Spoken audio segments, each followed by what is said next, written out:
Neemuch today में आपका स्वागत है। चलिए खबरें शुरू करें, उससे पहले नजर डालते हैं आज की हेडलाइंस पर। नीमच नगर पालिका में मचा बवाल, पूर्व ओएस और सीएमओ भिड़े, अश्लील शब्दों का भरपूर उपयोग, बात हाथापाई तक पहुंची। द्वारका प्रसाद अग्रवाल और मनोरमा देवी अग्रवाल ने किया बड़ा कांड। 40 साल पहले हड़पा खेत, कराई फर्जी रजिस्ट्री, मामला पहुंचा जन सुनवाई में। रतनगढ़ में दबंगों के बड़े हौसले, आदिवासी महिला का घर जेसीबी से गिराया। अड़मालिया में दो भाइयों के बीच हुआ विवाद शांत, प्रशासन ने कराई मौके पर नपती। अखिल भारतीय मजदूर संघ ने सौंपा ज्ञापन, 6 सूत्री मांग को लेकर उठाई आवाज। अब खबरें विस्तार से और बात करते हैं नगर पालिका की। आज नगर पालिका में फिर बवाल मचा। पूर्व एसओ राजेंद्र जैन और नगर पालिका सीएमओ महेंद्र वशिष्ठ के बीच जमकर कहासुनी हो गई और गाली गलौज के साथ बात मारपीट तक पहुंच गई। जी हाँ, यह घटनाक्रम जब नगर पालिका में हुआ तो एक हड़कंप सा मच गया। पूर्व ओएस राजेंद्र जैन, जो कि नगर पालिका अध्यक्ष के निजी सहायक भी है, लेकिन वे आज अपने निजी काम के लिए नगर पालिका गए थे। उनके प्लाट के मामले की फाइल खो गई थी, वे उसे ढूंढ रहे थे। इसी बीच सीएमओ को पता चला कि राजेंद्र जैन कुछ फाइलें ढूंढ रहे हैं, तो वे नगर पालिका में पहुंचे। उन्होंने कहा कि आप कौन, तो इन्होंने बोला कि आप कौन, और इस तरह से उनके बीच कहासुनी हुई और बात गाली गलौज से होते हुए मारपीट तक पहुंच गई। इस पूरे मामले में जब वरिष्ठ नेता संतोष चोपड़ा को पता चला तो वे भी नगर पालिका पहुंचे और दोनों को समझाइश देने की बात कही। देखिए क्या है पूरा मामला। आप कौन? मैं सीएमओ। बाहर निकलना मुझे। जो पैसा ही नहीं आया।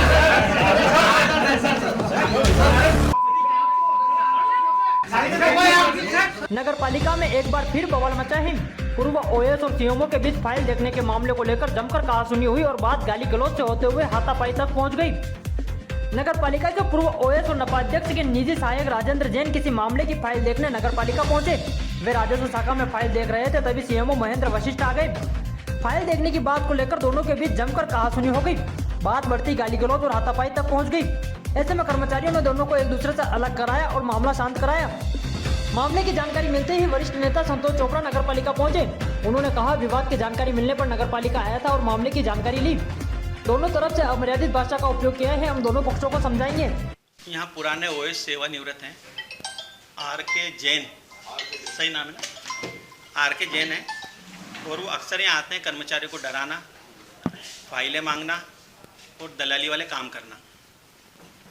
आज कुछ कर्मचारियों ने उनको मना करा कि आप, अभी हम साहब ने मना करा हुआ है, तो उनसे चाबी ली, अलमारी खोली और 1.5 घंटे तक फाइलें निकालते रहे, फाइलें देखते रहे। करीबन 1 बजे की बात है कि 1:30 बजे के आसपास से लगातार वो फाइलें देख रहे हैं।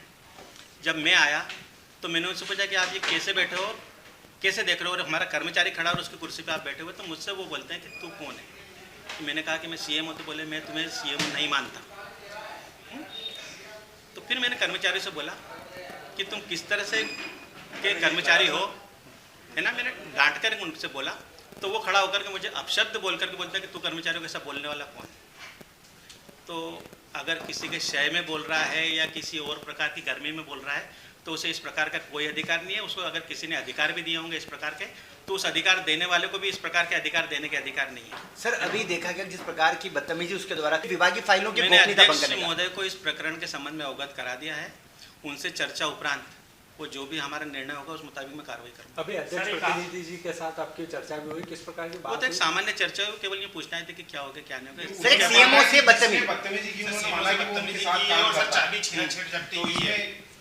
नहीं, उनके साथ काम करता है, किसी के भी साथ काम करता हो, कोई और उनसे भी बड़े किसी पदाधिकारी के साथ काम करता हो या नहीं करता हो, इस प्रकार के अधिकार किसी को नहीं है कि वो चाबी लेकर के अलमारियां खोले, फाइलें निकाले, उसके फोटो खींचे और उसके बाद में जब अधिकारी आकर के मना कर रहा है तो उससे पूछे कि तू कौन और अपशब्द उससे कहे।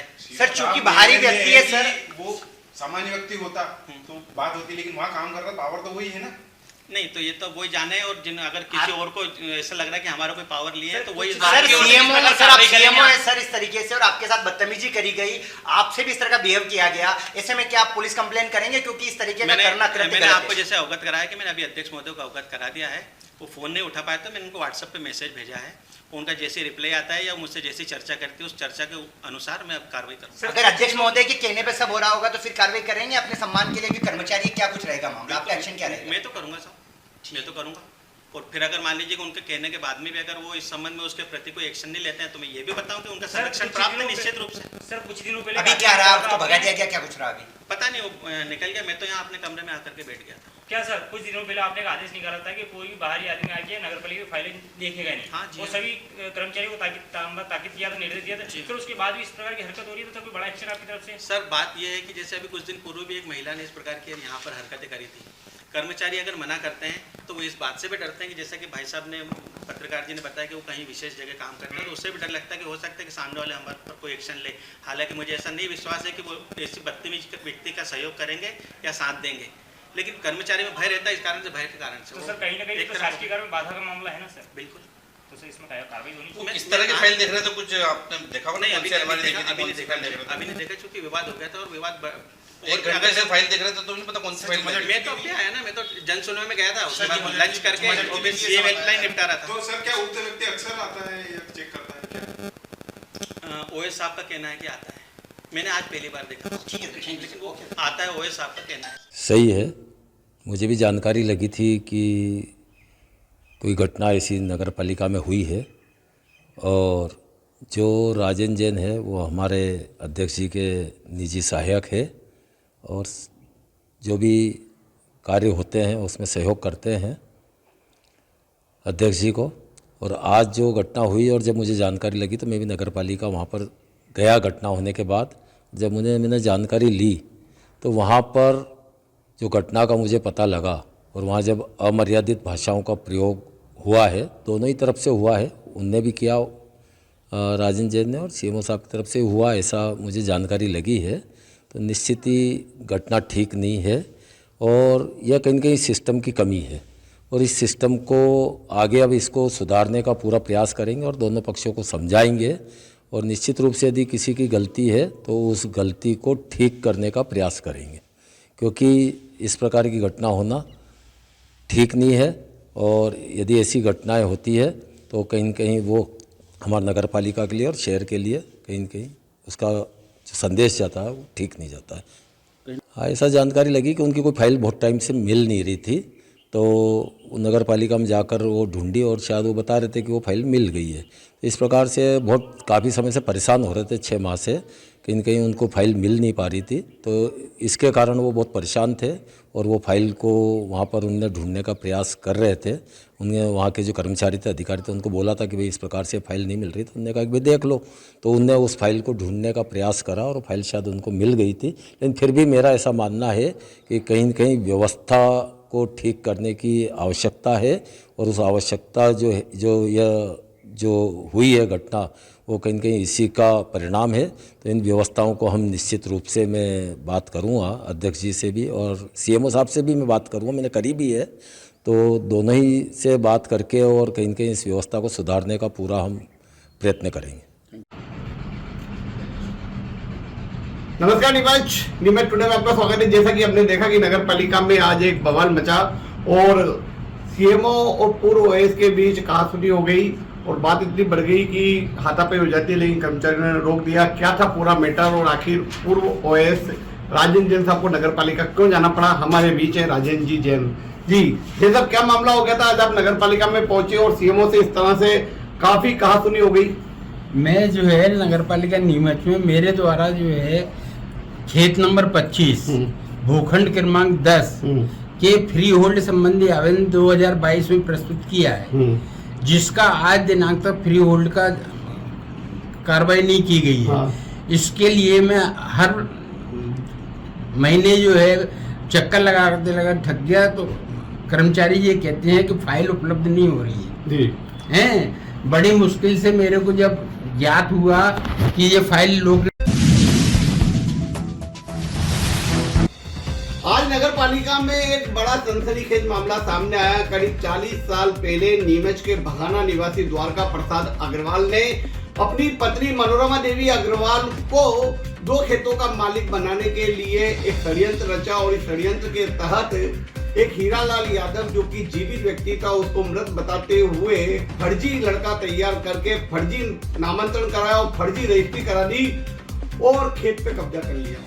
सबसे बड़ी बात यह है कि कैफियत कालम में कहीं कोई जिक्र नहीं है, जबकि नंदलाल नाम का कोई बेटा हीरालाल का नहीं है। इस पूरे मामले की जब पड़ताल हीरालाल के पोते गजेंद्र यादव ने की तो पत्ते खुलती गई और रहस्य उजागर होते गए और अब इस मामले में कार्रवाई की मांग को लेकर गजेंद्र यादव जनसुनवाई में पहुंचे और तहसीलदार, कलेक्टर और एसडीएम को पूरे मामले से अवगत कराया। इस मामले में नियमित तहसीलदार ने जांच शुरू कर दी है। द्वारका प्रसाद अग्रवाल ने अपनी पत्नी मनोरमा देवी अग्रवाल को 2 खेतों का मालिक बनाने के लिए 40 साल पहले एक बड़ा कांड किया और फर्जीवाड़ा करते हुए एक व्यक्ति के जीवित रहते हुए फर्जी वसीयत नामांतरण करा लिया। यही नहीं, बाद में फर्जी रजिस्ट्री करा ली। इस पूरे मामले का खुलासा अब तीसरी पीढ़ी ने किया और पूरे मामले की शिकायत जन सुनवाई में कलेक्टर को की। दरअसल यह मामला अंबेडकर कॉलोनी निवासी गजेंद्र पिता शंकर लाल यादव का है। गजेंद्र यादव के दादा हीरालाल पिता रामलाल यादव का ग्राम बाग पिपलिया में 2 खेत थे। इन खेतों पर कब्जा करने की नीयत से वर्ष 1985 में हीरालाल को मृत बताकर नंदलाल पिता हीरालाल नाम से एक फर्जी नामांतरण द्वारका प्रसाद अग्रवाल ने कर लिया। उसी के आधार पर द्वारका प्रसाद अग्रवाल ने इन दोनों खेतों की मालिकाना हक अपनी पत्नी मनोरमा देवी के नाम करा दिया और फर्जी तरीके से रजिस्ट्री करा ली। इधर बताया जाता है कि हीरालाल की मौत वर्ष 2004 में हुई, जबकि 1998 तक तो वह केस लड़ता रहा और जगह जगह शिकायत करता रहा। वर्ष 2004 में हीरालाल की मौत होने के बाद द्वारका प्रसाद ने हीरालाल के परिजनों को खेतों से भगाकर दोनों खेतों पर कब्जा कर लिया और इस पूरे मामले में अब पोता गजेंद्र यादव ने माय दस्तावेज के साथ सनसनीखेज खुलासा किया, जिसको सुनकर और देखकर अधिकारियों के भी होश उड़ गए। गजेंद्र यादव ने बताया कि ग्राम बाग पिपलिया में मेरे दादा हीरालाल पिता रामलाल यादव के नाम पुराना सर्वे नंबर 1/20 और वर्तमान सर्वे नंबर 7/335 में 0.2000 हेक्टेयर जमीन और पुराना सर्वे नंबर 19/6 और वर्तमान सर्वे नंबर 89 में 0/630 हेक्टेयर जमीन है, जिस पर मेरे दादा हीरालाल और मेरे पिता शंकर लाल यादव सालों से खेती करते आए। इस खेत पर वर्ष 1985 में कब्जा करने की नीयत से द्वारका प्रसाद अग्रवाल ने मेरे दादा के जीवित रहते हुए उन्हें मृत बता दिया और 1985 में नंदलाल यादव के नाम से एक फर्जी नामांतरण कराया और उसके आधार पर मनोरमा देवी के नाम से फर्जी रजिस्ट्री बना ली, जबकि हमारे परिवार में नंदलाल नाम का कोई सदस्य नहीं है और मेरे दादा के जीवित रहते समय उन्हें मृत बताकर यह बड़ा फर्जीवाड़ा द्वारका प्रसाद अग्रवाल और मनोरमा देवी अग्रवाल ने किया, जिसकी जानकारी हमें मिली है और हमने मय दस्तावेज के आधार पर अब शिकायत की है और द्वारका प्रसाद अग्रवाल और मनोरमा देवी अग्रवाल पर कार्रवाई करने की मांग की है। द्वारका प्रसाद अग्रवाल ने धोखाधड़ी करके अपने नाम करवा लिया, जबकि वो मेरे दादा को जीवित रहते हुए मृत्यु नामांतरण करा लिया हमने। और इसकी शिकायत मेरे दादा ने भी कई सालों से करी, मेरे पापा ने भी कई सालों से करी और मेरे दादी ने भी करी। उसके बाद में हमारे को कोई निराकरण नहीं हुआ। कौन लोग हैं ये? द्वारका प्रसाद अग्रवाल है सर, ये रहता है भगाने में। ये मतलब कितने साल पहले फर्जीवाड़ा हुआ था, आपको कब पता चला? सर हमारे को तो मतलब सन 85 में फर्जीवाड़ा करा मेरे दादा के साथ में, और जबकि मेरे दादा ने भी खूब, इसके बाद में भी मेरे दादी ने खूब शिकायत करी और उसके बाद में कोई नहीं हुआ। तो अभी क्या, हम लोग उस टाइम छोटे छोटे थे तो हमारे को ध्यान नहीं था। अब हमारे को सारा प्रूफ है हमारे पास। क्या नाम है दादाजी का? हीरालाल। और ज़मीन कहाँ पर है आपकी? सर बाप के पिल्ला। कितनी ज़मीन है? सर 4.5 बीघा ज़मीन है। और ये फर्जीवाड़ा कब हुआ? ये सन 85 में करा सर। 85 से लेकर अब तक न्याय के लिए भटक रहे हो? हाँ सर, कोई सुनवाई नहीं हो रही। किसने किया फर्जीवाड़ा? नाम क्या उनका? द्वारका प्रसाद अग्रवाल। कहाँ रहते हैं? और उसकी पत्नी का नाम है मनोरमा देवी। किस तरीके से फर्जीवाड़ा हुआ इसमें? सर ये मृत्यु नामांतरण करवाया उन्होंने, मतलब जीवित रहते हुए मृत्यु नामांतरण के अमल कैसे क्या करा उन्होंने और अपने नाम करवा लिया। जिंदा थे और मृत्यु सर्टिफिकेट बनवा करके उन्होंने जो अपनी उनकी मौत सर 2004 में हुई और उन्होंने सन 85 में मर गए। अच्छा, इसके ये दस्तावेज वगैरह सब आपके पास में है? सब। अभी आपने अधिकारी को ज्ञापन दिया, क्या बोलते हैं? सर अभी मैं देखा आया था और तहसीलदार भी बोले ना अभी 2-4 दिन में मैं आपको फोन लगा दूँगा। क्या नाम है आपका? मेरा नाम गजेंद्र। रतनगढ़ में एक पीड़ित महिला के साथ दबंगों ने ऐसी कार्रवाई की कि उसकी झोपड़ी को जेसीबी से गिरा दिया और जमीन हथियाने को लेकर दबंगों ने आतंक मचाया। बाद में महिला आज जब जनसुनवाई में पहुंची और रो रो कर अपनी पूरी पीड़ा सुनाई।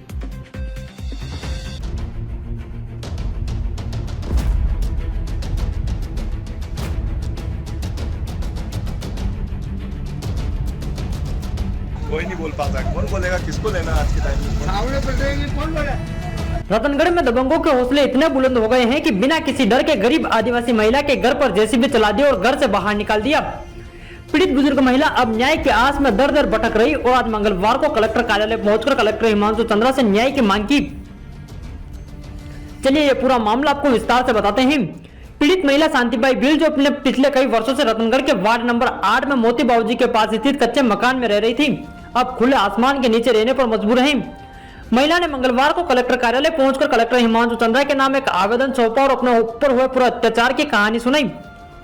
आवेदन में बताया गया है कि महिला उक्त मकान में को बोहरा समाज के व्यक्ति से किराए पर लिया था और बाद में उसे खरीद लिया। 7 मार्च को रतनगढ़ के कन्हैयालाल गुज्जर, लक्ष्मण गुज्जर, सोदान गुज्जर, नारायण गुज्जर और उनके परिवार के अन्य सदस्य महिला के घर पर आए और उसे घर से बाहर खींचकर मारपीट की। इसके बाद दबंगों ने प्राइवेट जेसीबी से महिला का घर गिरा दिया और महिला के साथ खुलेआम मारपीट की। इस दौरान महिला को गंभीर चोटें भी आई। पूरी घटना सीसीटीवी कैमरे में कैद हो गई, जिसे साफ देखा जा सकता है कि आरोपियों ने महिला के साथ किस प्रकार का अमानवीय व्यवहार किया। पीड़िता ने यह भी आरोप लगाया है कि आरोपी परिवार पहले भी रतनगढ़ क्षेत्र में कई लोगों की भूमि पर अतिक्रमण कर चुके हैं और नारायण गुजर ने तो शासन की भूमि पर अतिक्रमण कर मकान भी बना लिया। हालांकि इस पर पहले कार्रवाई भी की गई, लेकिन आरोपी ने फिर वही अपराध दोहराया है। इसके बावजूद अभी तक आरोपी पुलिस की गिरफ्त से बाहर है। इस घटना के बाद पीड़िता 11 दिनों से अपने घर के मलबे के सामने खुले आसमान के नीचे जीने पर मजबूर है, जबकि स्थानीय प्रशासन, नगर परिषद और पुलिस प्रशासन की ओर से कोई भी कार्रवाई नहीं की गई। जिले को शर्मसार करने वाली घटना है। दबंग अपनी मनमानी कर रहे हैं और प्रशासन इन गंभीर मामलों पर ध्यान नहीं दे पा रहे हैं। शांतिबाई भील ने कलेक्टर से अपील की है कि आरोपियों के खिलाफ कठोर कार्रवाई की जाए और उसे न्याय मिले। और मैं आदिवासी में हूँ और मेरा मकान ऐसे धड़ाया उन्होंने, पता ही नहीं चला मुझे। कितने साल से रहते थे, कौन लोग थे? 40 साल से रहती थी मैं। किसने मकान किसने गिराया? खाना गुजर ने और उसकी औरतें ने आखिर मेरे को गेते ताड़ करी औरतों ने। क्या बना रखा था मौके पर? कितने साल से रहते थे? 40 साल से रहती थी साहब। हाँ, वो जगह खरीदी थी या अतिक्रमण था? खरीदी थी। किससे खरीदी थी? वो से मेरे पिताजी ने। और कागज वागज है उसके? नहीं आपके? सारे दबके अंदर थे, लिखा हुआ थे। हाँ। तो दबके धड़ा गया, मैं कहाँ ढूंढूं? तो आपको पहले कोई बताया नहीं? प्रशासन आया? कौन लोग आए? ये सब बोले था कि हम ले लेंगे, तेरे को कागज दे देना, हम बताते कि तेरे को कमरा बना देंगे, ये बना देंगे, माता जी का अलग से बनाएंगे। कौन लोग आए थे आपके वहाँ? खाना गुजर आया था। पुलिस ने एफआईआर करी? और नहीं फिर करी, वो तो मेरे को मारपीट करने लगी, फिर थाने में गई मैं। अभी कहाँ रह रहे हो आप? क्या स्थिति आपकी? अभी मेरे तो ये कभी माता जी के यहाँ, बालाजी के यहाँ पे, ये डेर में, यहाँ पे इधर किधर। अभी मकान पे कब्जा किसका है, आपका है कि उन लोगों का? कब्जा तो मेरा ही था साहब। अभी आप क्या चाहते हैं? यहाँ आए क्या चाहते हैं कलेक्टर साहब से? अब मैं यही चाहती हूँ, मैं रहना का करो। वो मकान बनाने की बोल रहे थे, जगह देने की कह रहे, जगह भी तो नहीं है मेरे, और मेरे बर्तन वर्तन नहीं जिनका डाले सर। और कौन है परिवार में आपके? कोई नहीं समझा। क्या नाम है? एक बच्ची लड़की है। क्या नाम है आपका? शांतिबाई मेरे पिता भील। जिला मनमालिया में 2 भाइयों के बीच जमीन को लेकर चल रहा विवाद आज समाप्त हो गया। प्रशासन की टीम मौके पर पहुंची, तहसीलदार और पटवारी ने खड़े रहकर नफ्ती कराई और 2 भाइयों के बीच जमीन का बंटवारा कराया। जिले के अड़मलिया गांव में 2 भाइयों के बीच चल रहा वर्षों से जमीनी विवाद का समाधान हो गया। प्रशासन के कर्मचारियों ने मौके पर पहुंचकर दोनों भाइयों के बीच विवाद खत्म किया और जमीन की नफ्ती कर दोनों को अलग अलग हिस्से दे दिए। पीड़ित राजनारायण नागदा ने प्रशासन से लगातार शिकायत की थी कि उसका भाई उसे जमीन का हिस्सा नहीं दे रहा। इसके बाद प्रशासन ने मामले की जांच की और दोनों भाइयों को उनके हिस्से की जमीन दे दी। राजनारायण नागदा ने प्रशासन का धन्यवाद करते हुए कहा कि उनकी समस्या का समाधान होने के बाद अब वह राहत महसूस कर रहे हैं। इस फैसले से न केवल दोनों भाइयों के बीच विवाद खत्म हुआ, बल्कि गाँव में शांति कायम हुई है। जी, ये बंटवारा काफ़ी वर्षों पुराना बंटवारे के लिए हमने प्रयास किए थे और माननीय एसडीएम महोदय के आदेश के उपरांत तहसीलदार महोदय और पूरी टीम के साथ में RI और ये सब आए थे और इन्होंने अभी हमको मौके पे कब्जा दिलाया है खेत का, जिसमें एक 20 नंबर खेत है, उसमें 1.27 हेक्टेयर है और एक 314 नंबर है, इसमें 0.23 हेक्टर ज़मीन हमको ये दी पहले आप बहुत परेशान थे, कलेक्टर कार्यालय के चक्कर लगा रहे थे, लेकिन अब प्रशासन की कार्रवाई से आपको बंटवारा हो गया, इसको लेकर क्या कहेंगे? मैं आशान्वित हूँ। मुझे विश्वास था कि प्रशासन मुझे देर दुरुस्त न्याय ज़रूर देंगे और मैंने इसके लिए खूब भरसक प्रयास किया। मैंने तन मन से खूब दौड़ भाग करके ये प्रशासन के सामने अपने अनुनय विनय करके मेरा जो पैतृक अधिकार था उसकी प्राप्ति के लिए मुझे बहुत संघर्ष करना पड़ा और मेरी 50 साल की उम्र भी इस दौरान बीत चुकी है। मैं संघर्ष करते करते और उसकी सफलता मुझे आज मिली है और मैं ये भी कहूँगा कि मैं प्रशासन को भी इसके लिए खूब खूब धन्यवाद देना चाहूँगा, हार्दिक आभार मानूंगा उनका कि उन्होंने मेरे कार्य आज आपके कितने बीघा की है नफ्ती? आपके उसमें कितना बीघा है? मेरे 7.5 बीघा है। मतलब उसमें एक माँ और एक बहन और है, हम 3 लोग हैं और 3 लोगों के लिए 2.5 बीघा के हिसाब से 7.5 बीघा है।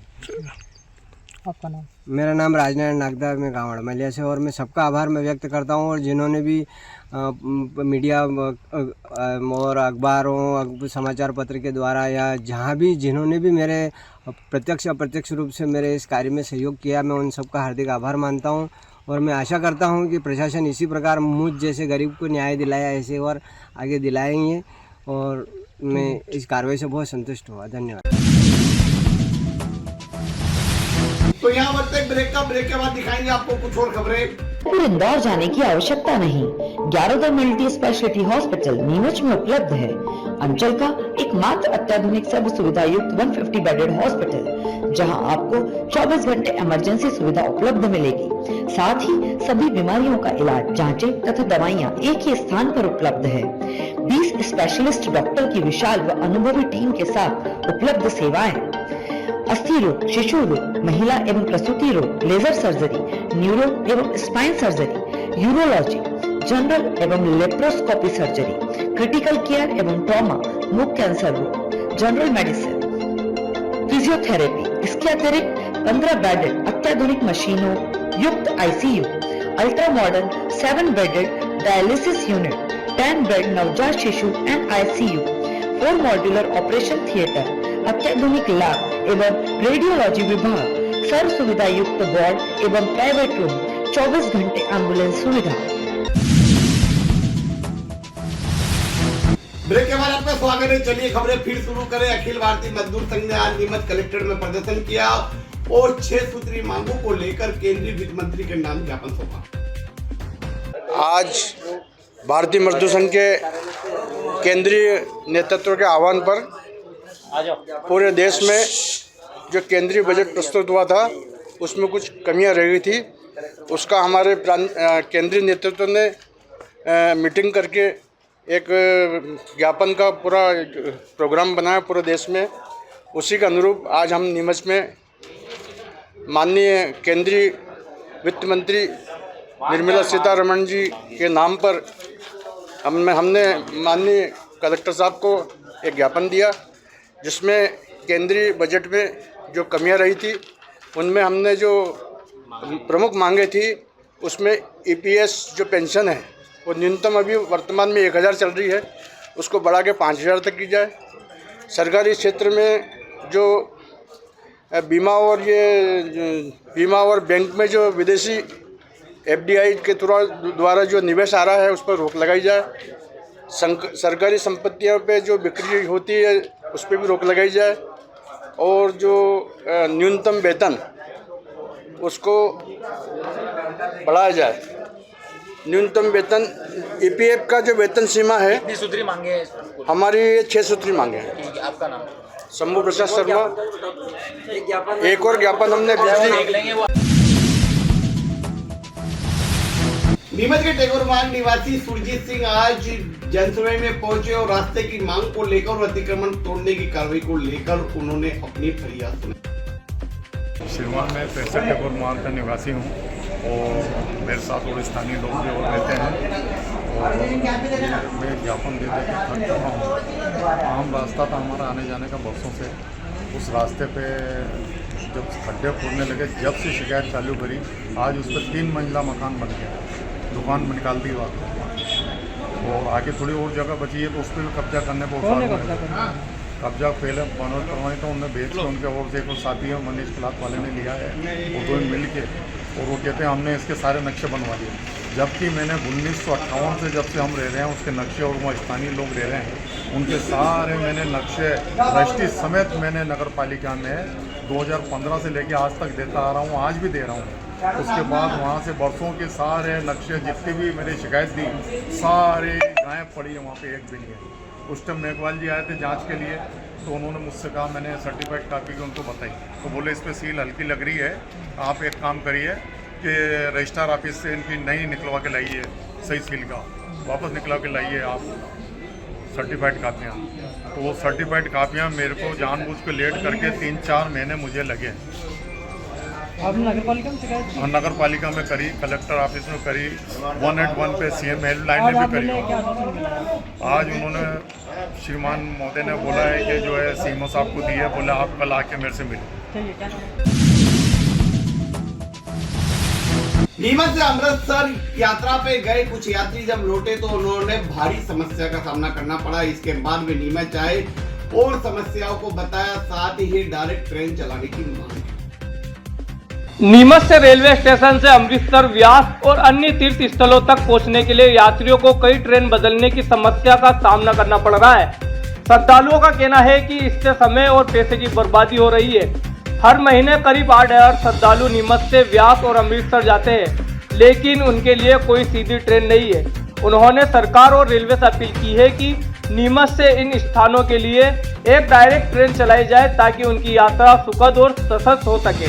नीमच के लोगों को अभी तक बहुत परेशानी मिली है। जब भी हम पंजाब जाते हैं तो हमारे को डायरेक्ट ट्रेन नहीं होने की वजह से किराया पैसा भी ज़्यादा लगता है, समय भी ज़्यादा लगता है। यहाँ से जैसे हम अजमेर जाते हैं, अजमेर 4 घंटे हमारे को बैठना पड़ता है, उसके बाद हमारे को आगे से ट्रेन मिलती है। और वापसी में भी यही है कि वहाँ से हम आते हैं अजमेर, अजमेर से 4 घंटे हमारे को वहाँ बैठना पड़ता है। बच्चे भी हैं, बूढ़े भी रहते हैं, लेडीज़ भी परेशान होती है, वहाँ समय ज़्यादा। तो अभी क्या चाहते हैं, प्रशासन से क्या अपील करेंगे? हम ये चाहते हैं कि भाई नीमच से यहाँ इंदौर से ब्यास यानी अमृतसर के लिए वाया नीमच, रतलाम, मंदसौर होती हुई सुविधा हमारे को मिल जाए। और ये हमारी मांग काफ़ी समय से है, क्योंकि हमारा लगभग यहाँ से यानी कि हर परिवार में से साल में 2 या 3 बार पंजाब जाता है। अब ये सफ़र कैसा रहा, किन असुविधाओं का सामना करना पड़ा? बस असुविधा यही है, वहाँ पे हमारे को 4 घंटे जो वेट करना पड़ा अजमेर में, वो सबसे बड़ा।